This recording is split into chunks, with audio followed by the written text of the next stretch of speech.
going to call the March 7th Assembly Education meeting to order. Welcome, everybody. This is our first hearing for the 11-12 legislative session, so we're off and running. Today's meeting is an education meeting for the first extraordinary session, which requires us to take two actions today. The first, approving the committee rules, and second, actually hearing the bill that's before us today. So if we have a quorum right now, so if the secretary would call the roll and establish that quorum. Brownlee. Here. Norby. Here. Amiano. Here. Buchanan. Butler. Carter. Here. Ng. Here. Gorell. Here. Halderman. Wagner. Williams. Okay, we have a quorum established, and so the first order of business is to approve the committee rules for the extraordinary session. I think everybody has copies of the proposed committee rules. If there are any questions or concerns, now would be the time to offer them. If not, I would look for a motion and a second. Moved by Mr. Amiano and seconded by Mr. Gorell. So if we could take a vote on the committee rules for the extraordinary session. Brownlee. Sorry. Please call the roll. Brownlee. Aye. Norby. Aye. Amiano. Aye. Buchanan. Butler. Carter. Aye. Ng. Aye. Gorell. Aye. Halderman. Wagner. Williams. Thank you. The committee rules are approved, and they will be posted on the committee's webpage.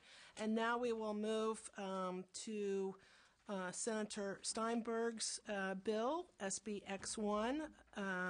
The committee has made copies of, I think, both its bill analysis and committee amendment mock-ups.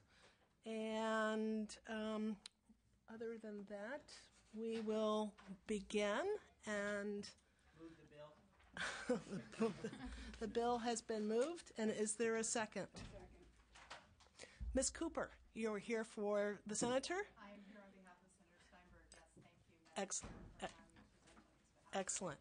Excellent. So, Ms. Cooper, you may proceed. First of all, Senator Steinberg. Staff recommendation on page 5 of the analysis. And before I go into the purpose of the bill, I want to briefly describe Senator Steinberg's additional author's amendments that you have in the mock-up before you.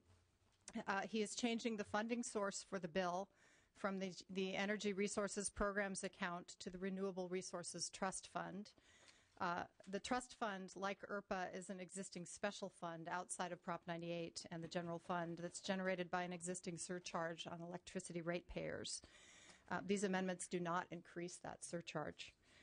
The amendments do specify that the Resources Trust Fund are, if they are not adequate to support the program in the bill, the IRPA, or Energy Resources Programs account, will be used as a backstop so that the program is assured of full funding through the sunset date of 2017.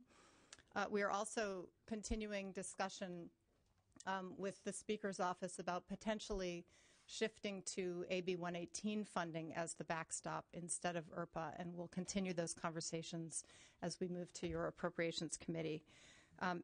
Senator Steinberg is also making some technical changes to the language regarding the drafting of emergency regulations for the program and specifying a reporting requirement on the proportion of at-risk students served by the program. This was a suggested amendment from Assemblymember Bradford, who heard the bill in Utilities Committee last week. I'll be very brief about the purpose for the bill. California faces two seemingly disparate challenges that Senator Steinberg would argue are connected if we're smart enough to solve them together. We've got more than 100,000 students dropping out of California middle and high schools each year, a number equivalent in size to the entire populations of the cities of Compton or San Mateo. Many of those who drop out cite the lack of relevance of high school, no obvious connection between what they are learning and a vision of what they might do for their futures. At the same time, we need to build the world's best clean energy workforce. We have many of the top 10 clean tech firms right here in California, and our businesses accounted for 60% of the clean energy venture capital invested nationwide in the past 5 years. These are companies that can put our young people to work if those young people are prepared with the skills and knowledge needed to do those jobs. SB1X is about connecting those two challenges. We have worked closely with the Energy Commission to identify the appropriate funding source. We'll continue to do so as we move to appropriations.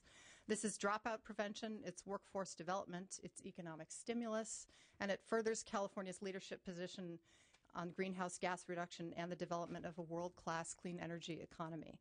With me today to talk about the value of partnership academies is Matt Perry, Director of Linked Learning and Partnership Academies for the Sacramento City Unified School District. Excellent. Please proceed. Thank you for having me. I'm Matt Perry, Director of Linked Learning and High School Reform for Sacramento City Unified School District. And the California Partnership Academy model provides a very robust team of academies for us in Sacramento City. We have approximately, I think, 9 academies as of today and 10 next year.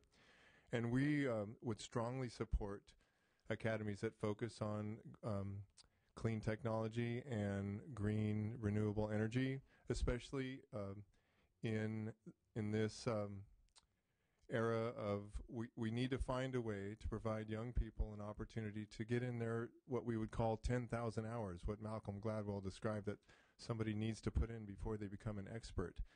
The California Partnership Academy model allows teachers to coalesce around a theme that they're passionate about and to provide very unique learning experiences for students to partner with local industry and with faculty and with families to support students as they take on post-secondary certificates that allow them to work in a technical environment, or if they want to move on to a 4-year college degree and then focus on a career. So one unique type of situation that we see emerging is that post-secondary is developing community college and 4-year pathways into this sector, but K-12 has not kept up, and green academies across the state would allow us to do so. So we would support that in a very, very strong fashion. Thank you for your testimony. Welcome, Senator. Thank you. I apologize for being late, Madam Not a Chair. problem at all. Your bill has just been presented, so if you wanted to add some comments, we would welcome them now. Well, thank you, Madam Chair. I'm sure it's all been said, but I do view this as a great opportunity to begin a different education reform debate here in California.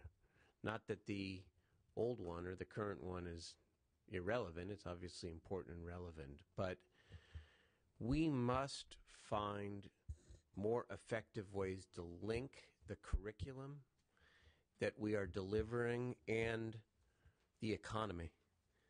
We talk about it, but it kind of is in the ether here, and we certainly do not connect the various state agencies or departments when it comes to a economic development strategy that includes K-12 and specifically secondary education.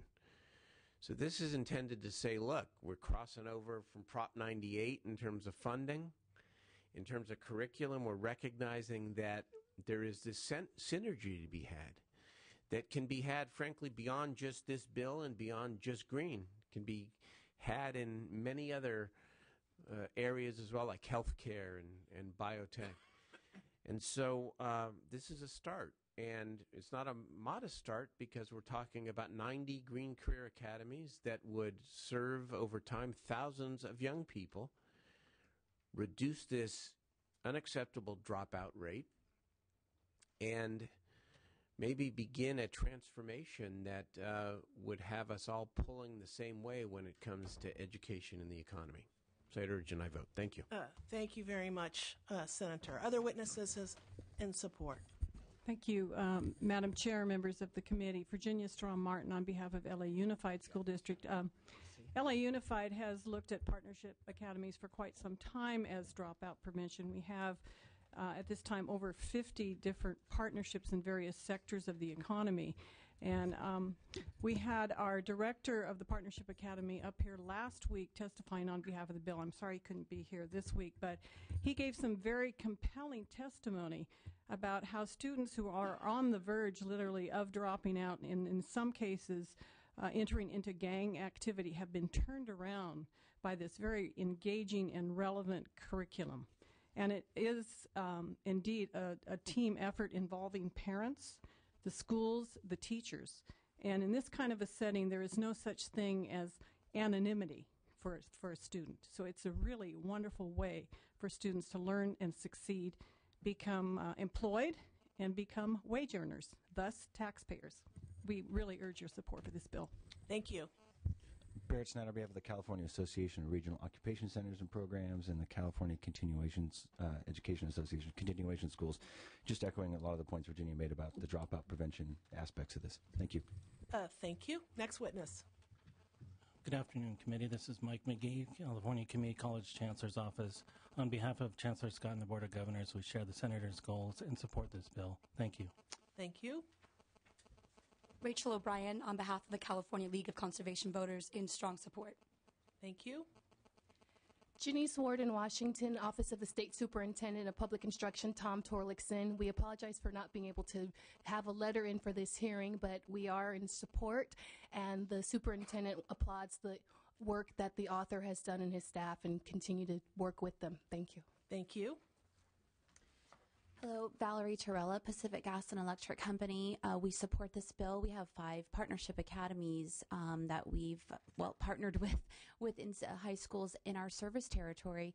We believe in this model, and one of the reasons is because it will help create a pipeline for the next generation of utility workers. We are facing a shortage of our workers and need workers of all ranges of educational background. Thank you. Thank you. Good afternoon. Witnesses in support. Yes. Robin Smutney Jones, California Energy Commission, continuing to work with the author on the funding support. We're very supportive of the program and would like to work with the Department of Education on these academies. However, the ERPA, Energy Resources Program account, would not sustain this program, so we are optimistic that we'll be finding the appropriate funding source.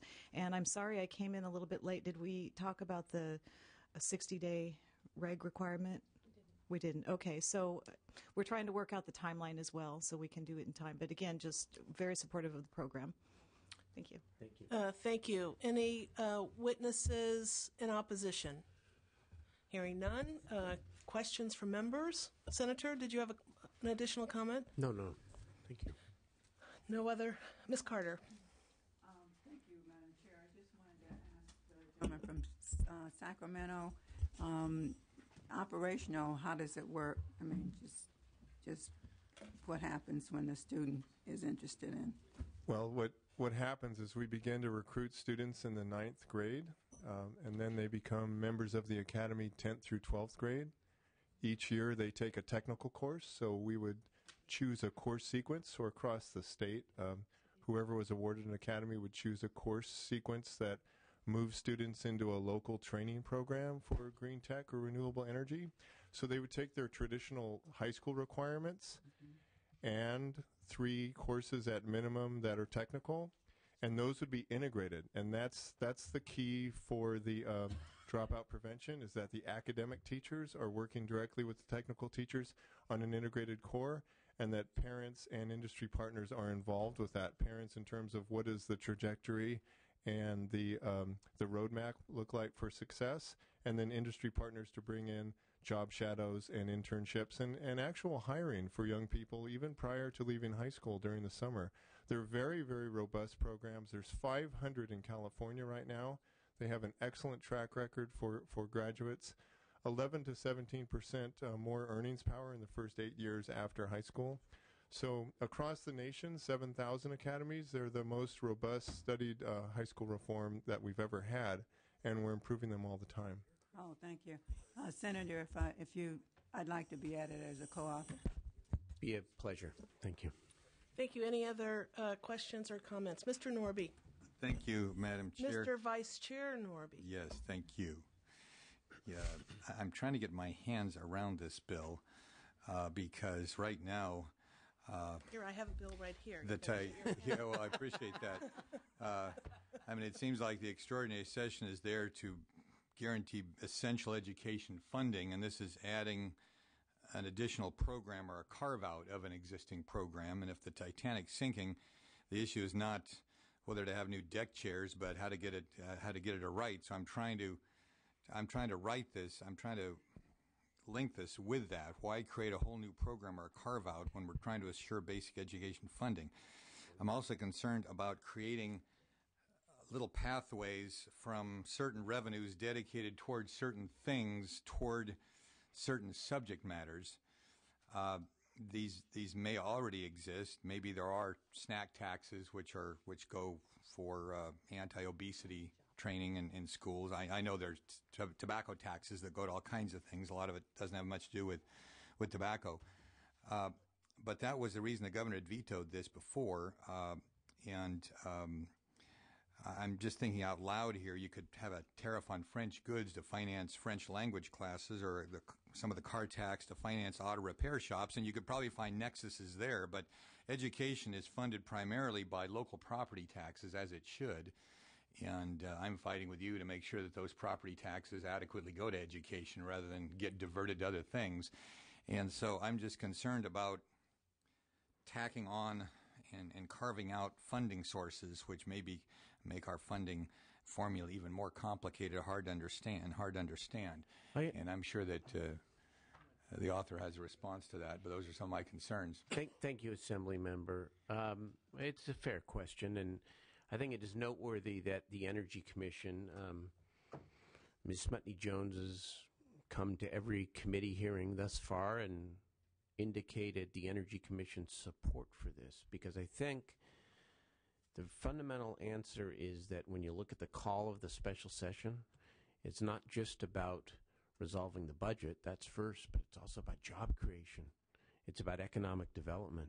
It's about doing what we can with these financial constraints to be creative, to try to create the right kind of program that doesn't currently exist, at least to the degree that it should. I must tell you that when I talked to Republicans and had these debates over the course of the years on so-called CTE, career technical education, this has become it's been a Republican talking point as well, that we need to expand career technical education. I'd like to think we could do it under Prop 98, but as you know, depending on the outcome of this week's budget proceedings, Prop 98 may be slashed $5 billion. Hopefully, we'll all come to our senses and resolve this budget this week, at least begin to resolve it this week. But in the meantime, if we're serious about job creation, this is an appropriate and creative way to do so, in my view. One follow-up. Help me with the definition of green. It's something that people use, and it's hard to define. There are a lot of words like that that are hard to define in the English language, but this is one which is sort of has a loaded meaning. Clean technology. Our cars are far cleaner than they used to be. The smog in L.A. is a fraction of what it was when we had a quarter as many cars. Although petroleum is not renewable, it's certainly a lot cleaner.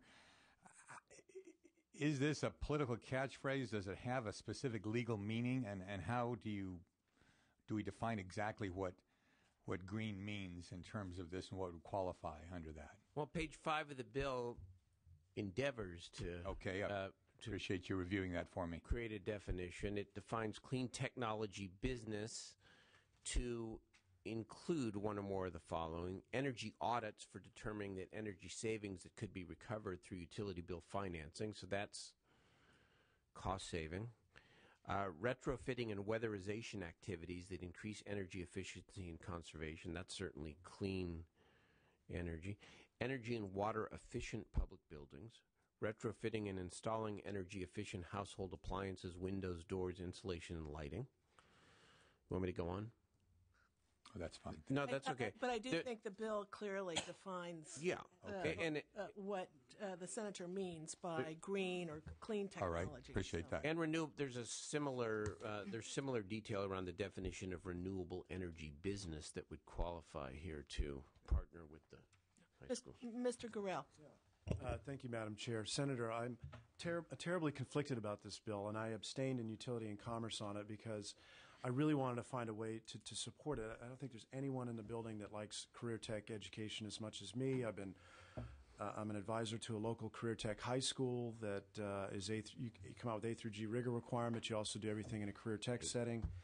And I would love to advocate for more funding in these areas. I just have to confess I'm nervous about where the funding source is and at the time that we have it, and that would affect some of the baseline capabilities over at CEC with important things that we also need to have move forward on with siting and energy efficiency, and I'm struggling with that. So I just share that with you, Senator, because everything that you said when you spoke in behalf of your bill, I agree with. I'm just very nervous about this precedent and this funding source, especially right now. May I try to respond to that? Because it's, again, fair comment. Mr. Norby made the same comment, and I guess, how do I say this candidly? In this business, I don't want to sound like the old wise veteran here, but 10 years of doing this, what you realize is that in order to move forward something good and something that everyone agrees is good, that you can't make the perfect the enemy of the good. And so if we could say, boom, fund this right out of Prop 98 right now, and there was certainty about Prop 98 going forward between now and June, then I would say on balance, push me to do that instead of doing this. But given the uncertainty, I think on balance that the merits of the program that we are suggesting here outweighs that concern. And a precedent is only a precedent if we choose to make it. So you would certainly reserve your right and have every right the next time I bring forward a bill that maybe has an alternative funding source, say, you know what? No, not on this one, because you could do it this way. But nobody really suggests here that there's another way to do this in this time. And these young people deserve this kind of a pathway now. Thank you. Yes, go ahead. Can I have some clarification? Maybe this is a clarification from a witness, but the CEC spoke a moment ago, Ms. Smutny-Jones, about supporting the program. Are they supporting the bill or the program? If there could just be some clarification, because this seems to me that the biggest hit on the funding sources the hit is with the CEC, and if they are supportive of the bill, that means a lot. Well, the witness testified under witnesses in support of the bill. So if that was not the case, but please, the language used, I was listening very closely, was supportive of the program. So I was just curious. If you wouldn't mind clarifying. Thank you. I was hoping you wouldn't pick that up, but in any case, the governor's office is still organizing itself procedurally on how we will go about submitting formal support. Clearly, the governor's office, in allowing me to come here, is saying we support this concept and this bill. For now, again, given that we've been working very hard to find another funding source and have offered a couple of suggestions, and if that comes to fruition, in particular, they're the Renewable Resources Trust Fund, which we know may or may not be reauthorized. Secondly, the AB 118 funds, we believe that we can sustain the program there. So those are suggestions, and as I believe will happen, we'll get there in appropriations, then we continue to be in support. And that's about as specific as I think I can be. And if I may, I'd add that we have to satisfy the Energy Commission and the governor that whether it's the Renewable Trust Fund or the AB 118 funds, that they and ultimately the governor's office are satisfied. And so you can have confidence, Assembly Member, that the bill won't become law unless we final that. We're a long way. And, you know, again, the fact that Ms. Smutny Jones keeps coming to the committees and is positive with, you know, the recognition that we still have some work to do, I think that's a very good sign. Thank you. Any other questions or comments? I would just like to offer and say that I think that this is a very strong bill and an important reform, and one that we certainly supported when it came to our committee the last time. I want to thank the author for taking our one committee amendment. I'm sure you're tired of going from committee to committee, and but I think it's I think it's important that we, if we're able to give some preference to the partnerships that are out there to sustain them over time. And so I think that this is a really important reform, and I think relevance in our school system is clearly important, and the way this bill is crafted, not only targeting our most at-risk students, but also making clear that crossover and relevance is there. And certainly the partnership academies that I'm familiar with, the rigor of those partnerships certainly exist. And the one comment that I would make as we move forward, and I hope this bill moves through the legislature and is signed by the governor, is that we keep a keen eye on the rigor, because I think once we engage students, once we engage them, we've got them, and then we can really sort of pile it on, because they are engaged. And so we don't want to lose the rigor in this process. So those are just my comments, and but very, very supportive of the direction of this bill, and do believe that it's a very significant reform as California moves forward, addressing particularly our most at-risk children. Did you have a comment? And of course, you have the opportunity.